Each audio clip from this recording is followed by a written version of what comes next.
આજે આપણે વાત કરીશું ભીમ જત. ગોંડલ તાંબાના મેરાવદર ગામની સીમમાં ભીમા નામનો એક જત પોતાના બાપ દાદાની બેસામથી જમીન ખેડીને પેટ ગુજારો કરે છે. પોતાને બીજા 3 ભાઈઓ છે. ઘરે 2 દીકરીઓ અને 1 દીકરો છે. એક દિવસ આ ખેડૂ ઉપર ભાંકુબાજીની આંખ બદલી.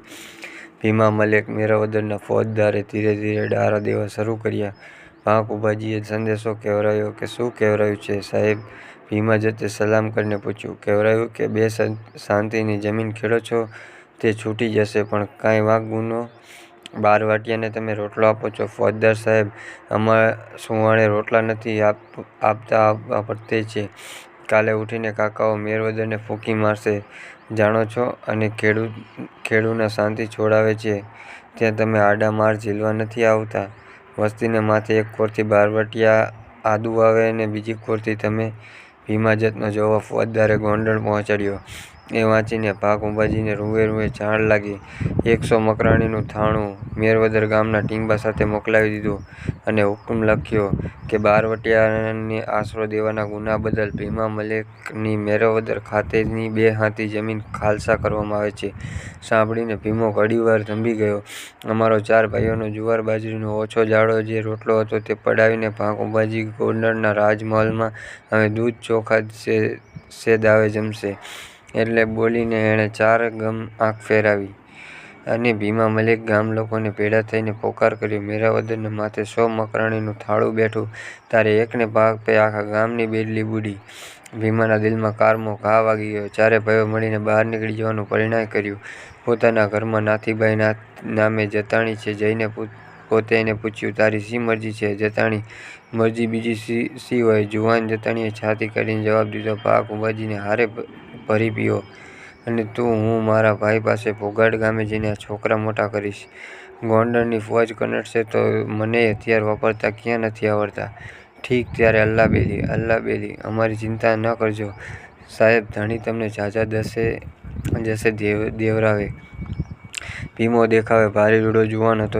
ગજાદાર તો એટલો બધો હતો કે 1000 માણસની મેદની વચ્ચે એની છાતી બધાથી ઊંચેથી દેખાય. માથું જાણે આભમાં રમતું હોય.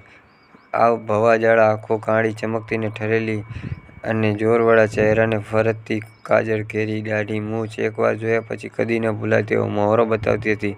એવા જ મર્દ ભાયડાને અલ્લાબેલી કરતી નાથીબાઈ પણ જતની દીકરી હતી એટલે રૂપ તો ઢગલાબંધ પથરાણું હતું. 4 ભાઈઓએ સૂરજ આથમવા ટાણે ભાદર કાંઠે જઈને નમાજ પઢ્યા. ભાદર માતાના ભરપૂર વહેતા નીરમાંથી ખોબો ભરીને છેલ્લી વારનું પાણી પીધું.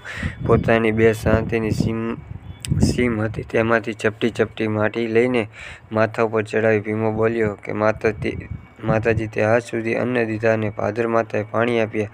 એ અન્ન પાણીથી બંધાયેલી આ કાયા જો ઉપર ને ભીતરથી પાક રહી હોય તો 12 વટામાં ભેર રહેજે ને જો તમારું કણ સરખુંય કુડી કરણીમાં ઉપરાણું હોય તો અમારું પનોત નીકળી જજો. એમ નદીને ધરતીને પગે લાગીને 4 ભાઈઓ એકસાથે વગડાની વાટ લીધી અને જતોના ગામડામાંથી પોતાના જત ભાઈઓના જુવાનો ભેળા કરવા લાગ્યા. 50 ઘોડેસવાર અને 12 પેદલ સિપાહી. 4 ભાઈઓ પોતે પણ 66 પેટના ખાડા પૂરવા માટે અનાજ નહોતું શું કરવું તેના વિચાર ભીમાને મૂંઝે છે. એટલામાં એક સહાય મળી. કુતિયાણા તાંબાનું રોગડા ગામ અને ગામમાં તૈયબ સંધી નામનો ગામિતી રહે. તૈયબ ગામિતીએ ભીમાને સમાચાર કહેવરાવ્યા કે પ્રથમ આપણે 2 જણ એક ગામતરું કરીએ પછી મોટે 12 વટે નીકળીએ. માટે તું અહીં આવ. 62 માણસોની ફોજ સાથે ભીમો રોગડે ગયો. સામે તૈયબ ગામિતીએ પણ એટલા જ માણસો પોતાના લીધા. ભાદર કાંઠે બેસીને પરિણય કર્યું. ભીમાએ વાત છેડી કે તૈયબ ગામિતી હું તો મારે માથે અધર્મ ગુજર્યો છે એની સામે કડકડતો નીકળ્યો છું.